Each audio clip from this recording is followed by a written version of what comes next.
Welcome to the bold analysis.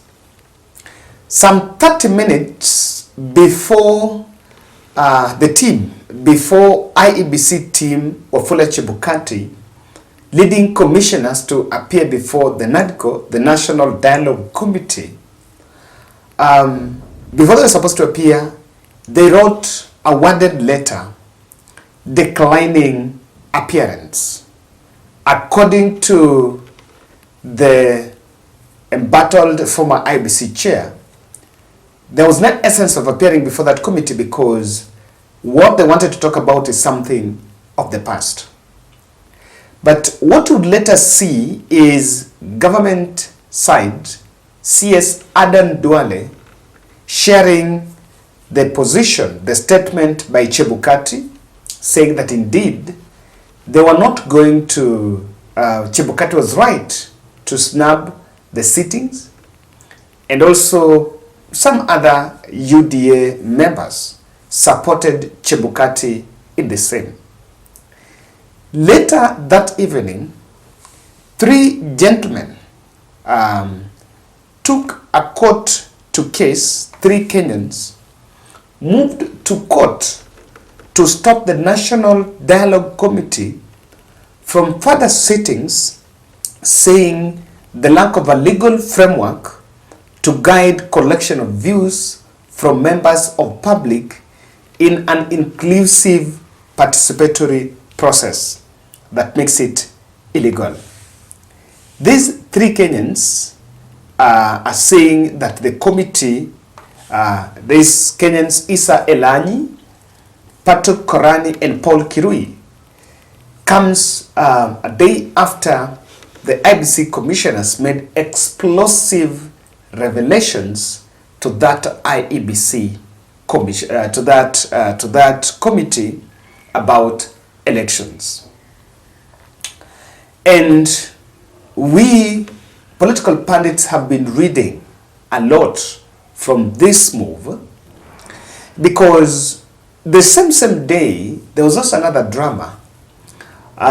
If you watch, if you followed that sitting, you will realize that pro-government team, the Kenya Kwanza team, were hitting the former IEBC commissioners, and the emotions went high until even Eugene Wamalwa walked out of the talks, stormed out of the talks in protest to the manner in which it was handled. And so, people have been asking people have been wondering, why do you think, who is behind this move by these 3 Kenyans to oppose the talks? And I listened, and I was following William Ruto's speech today during the UDA event, and he kept off that discussion about the NADCO, kept so quiet about it, and it was never addressed. No one spoke about it. None of the speakers spoke about it. And you'll also realize that there is something that is happening around it. Now, technically, there is something that happened that I want us to pay some attention to.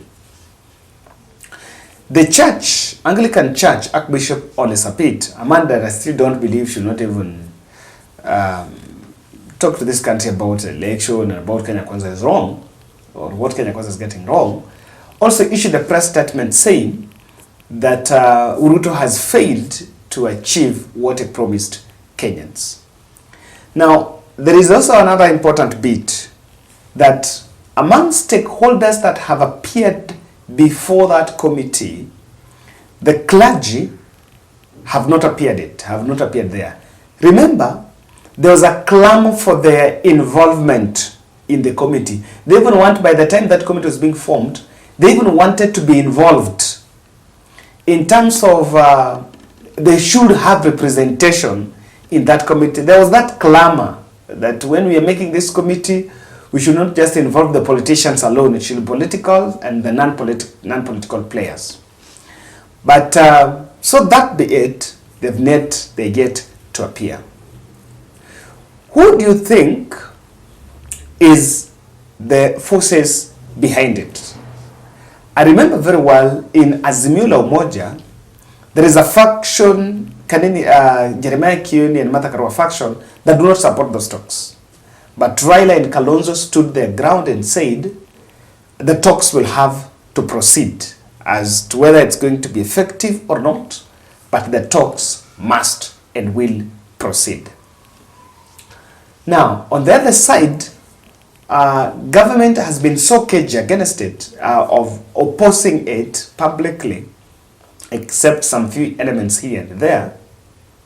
However, or rather, but despite of all that, all those issues together,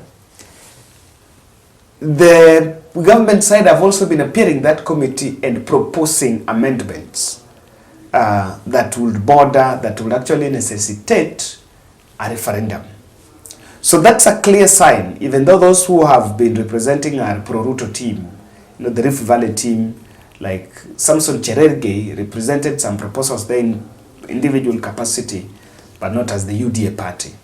But today I was waiting to listen whether the UDA party was going to disassociate publicly with what Cherergei said, because there was National Governing Council of the UDA party was meeting at Bomas, and what most of us would expect that they would take that opportunity to speak to party delegates and of course reaffirm their position against it.